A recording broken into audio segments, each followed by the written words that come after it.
these guys work with an organization called Surfing the Nations, and they both surf. Matthew, I think I actually was in the water when you were learning to surf. Like we were surfing at Thief Street together, and you were learning to surf a few years ago, right? I was teaching Doug how to surf. Right. So actually, we've actually got some footage of Matt surfing. Let me show you some footage of Matt surfing here. Check this out. Just wait. Home video. Hey, hey.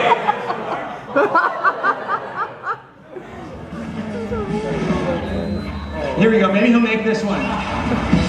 Oh, no, he didn't make that one either. Oh, no, he didn't make that one either.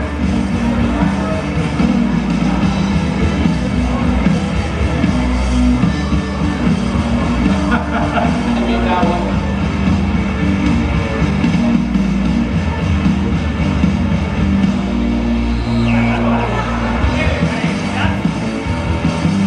That's Matthew surfing right there. So maybe that one was Anthony. I don't know.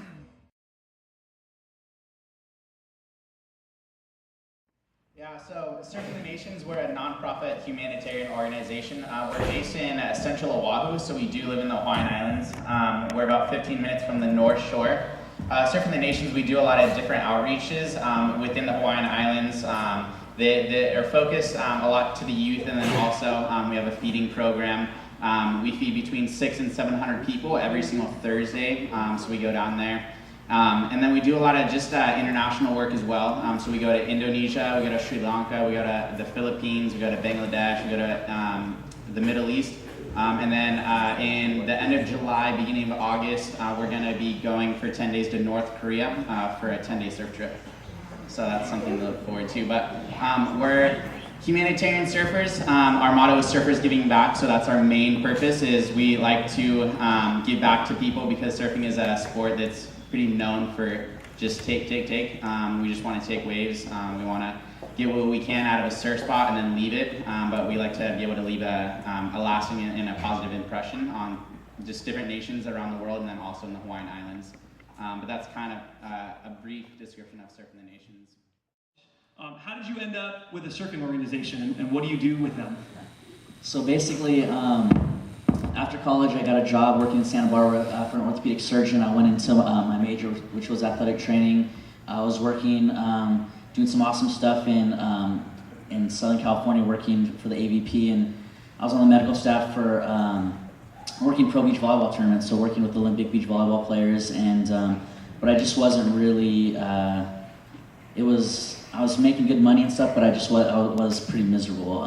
Just the commute from Camarillo to Santa Barbara 4 days a week for 3.5 years, and so I was just, I hadn't really walked with God since, I don't know, for about 9 years, I'd say, probably pretty close to about 10 years ago, so I was about 17, about your guys' age actually, and just been living in the world, and I had this opportunity. My brother had been at Surfing the Nations for a while, and I talked to him maybe 3 or 4 times in the year, probably a year and a half he was out there. And so I just thought I was going to go out for a 3-month internship and just kind of surf every day and go hang out, not really knowing exactly what I was getting into. But so I applied for the internship through Surfing the Nations, and it's just it's been amazing. It was an amazing 3 months. I just graduated 2 weeks ago.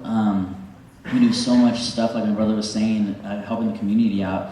We work with at-risk youth that are just come from these gnarly homes, like verbally and sometimes physically abusive households. And we just go out and we have barbecues for the homeless people. We do so many different things. We have every Saturday we have Surfers Church, so we basically cook dinner for the entire surrounding community there, and we have a free dinner for them. And then we have a church service, so we have Surfers Church, and it's just an amazing time of just getting to know the people, because a lot of times these people, they get just walked by, especially down in Waikiki and Honolulu area. It's amazing how many people just tell me that they're just thankful, thanks for saying hi, thanks for talking story with them. Just all they want to do is just have conversation, and it's been an amazing. I met some amazing people, and you're just, as you continue to go, these people. They look forward to those days, because you get to build those relationships. And we don't ever, like you said, we're a humanitarian group, so we don't ever really go out and like preach to people. We just love on them and just show them God's love through our actions. And it's amazing the doors that open when you just love on people and show them God's love. It's really an amazing thing. Let me ask you, Matthew, how does your faith intersect with your involvement in this organization? Yeah, so the unique thing about Surfing the Nations is we're not a Christian organization. We do that because it just allows us opportunities like North Korea, and then most of the countries that we go to are Muslim and Islamic backgrounds. So we're just humanitarians, but the unique thing is I bring my faith into the organization. I fully understand that it's my calling to preach the gospel and to see his kingdom come on earth as it is in heaven. And so it's basically to live a life that's glorifying to God by just loving on people, by just through our actions and giving back. We desire to be able to experience these amazing places in Hawaii and then also internationally, but we want to be able to just build relationships with people, be personal, get to know their names. One quote that I absolutely love is the sweetest sound to somebody's ears is the sound of their own name, and that's true in a lot of cases in the ministry that we do and the work that we do is because we know their names. It gets them excited and it opens them up because you took the time to just simply know their name. That God opens up doors for you to really pour into them. Because we always, one of the biggest things is we want to meet a physical need by giving back in different various ways, but we also understand that there's a lot of spiritual needs that are just there to be met and that people are willing and really desire to be met. So we use our relationship, my personal relationship with God. I understand that I'm called to the nations and that I'm called to love on people, and so I bring my faith into the organization because it's not Christian, but we're all Christians when there. We all love God, we all serve him, and we do the work that we do solely to really glorify him. And so it's unique and it's fun because it's truly a lifestyle that we live. So it's not an 8 to 5, 9 to 5 type thing. It's literally a lifestyle from the day to day that we just try to love on people as much as we possibly can. Anthony, let me ask you, and then Matthew, I'll ask you the same question. You talked a little bit about kind of walking with the Lord for a while in your life and then sort of walking away from the Lord, just kind of living your life basically for you, and then now coming back to a place of faith in your life. You don't have to like go into a ton of detail, but what has that journey been like for you, and how has God sort of called you back to him? Yeah, I think the last time I really had like a real relationship was probably around 17, and then went to college in Iowa, so I was away from everyone that I knew. So there's a lot of temptation out there. Sin is fun. So I mean, I had a lot of fun out there. I mean, just got into partying and stuff, and I was just living in the world. Really, went through a bad relationship, and coming back, I was just really bitter about a lot of things that happened, and it was just only going to church. I mean, we go to South Coast Fellowship here in Ventura for as long as I can remember. I would just go to appease my parents, really kind of keep them off my back. And growing up in the church, if you asked me how I was doing, I would be able to tell you, exactly what you wanted to hear. I would say I was doing great in relation. My walk was solid. But just the last couple of years, I mean, I really felt like God was pursuing me, but I continued to run from him. And I knew in my heart what I was getting into with Surfing the Nations, even though I didn't want to believe it. I knew I was going to find God in Hawaii, as scary as it was, but I knew it was time for me to come back. And in that first month, that first week, I got completely rocked. He just completely broke me down, and I hadn't prayed in I don't know how long, almost 10 years. And when I got there, just that first Saturday, he broke me down. I was bawling my eyes out, and he just showed me this vision, this picture.